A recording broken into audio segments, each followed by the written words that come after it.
Let's talk about a quiet, almost universal feeling. It's the sense that no matter how much you earn, that feeling of true financial peace always seems to be, well, just a little bit further down the road. It's what we can call the moving finish line. It's a promise we usually make to ourselves, often in those quiet moments of stress. A kind of private bargain we strike with our future selves. It always starts with a condition, right? When I earn just a little more, we tell ourselves. When I get that promotion or land that next client. It's always about reaching for that next rung on the ladder. And that's really what we're after. Not the number itself, but the feeling we imagine it's going to buy us. Comfort, security, that feeling where you can finally just take a deep breath and relax. But then the raise comes, or the new job starts, and the feeling of being not quite there yet just sticks around. It's important to see that this isn't some kind of personal failing or a gratitude problem. It's something much, much more fundamental.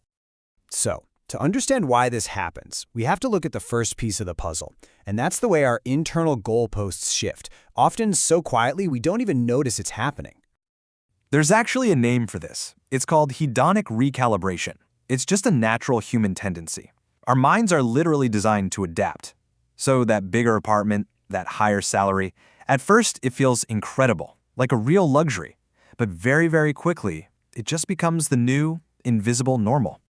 And once it becomes the baseline, it fades into the background. We stop seeing it as more and just start seeing it as standard. This is one of the core reasons why getting more money so rarely delivers that lasting relief we're hoping for.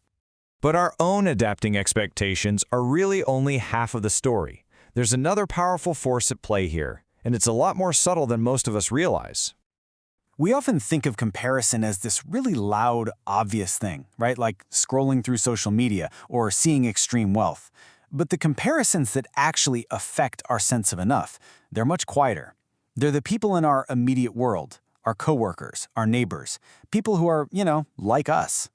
See, what quietly happens is that as we earn more, we don't just upgrade our lifestyle, we upgrade our reference group. We stop comparing ourselves to our past, and we start comparing ourselves sideways to our new peers. And that's the moment when more stops feeling like progress. And all of this really brings us to the emotional heart of the issue, because at the end of the day, we aren't really chasing a number in a bank account, we're chasing a feeling. We're chasing security. We're chasing relief. We're chasing that sense of being fundamentally okay. Most people don't even notice that they're asking money to solve a problem that isn't really financial to begin with. This is really the core mismatch, isn't it? Money can absolutely mask uncertainty. It can distract from it for a little while, but it can't get rid of it. The underlying anxiety often just stays put because it was never truly a money problem in the first place. And there's a final little paradox here. We tend to assume that more money will simplify our lives, but it often does the exact opposite. It introduces new layers of complexity. Suddenly, there are more options to weigh, higher expectations from ourselves and others, and this quiet pressure to manage it all correctly.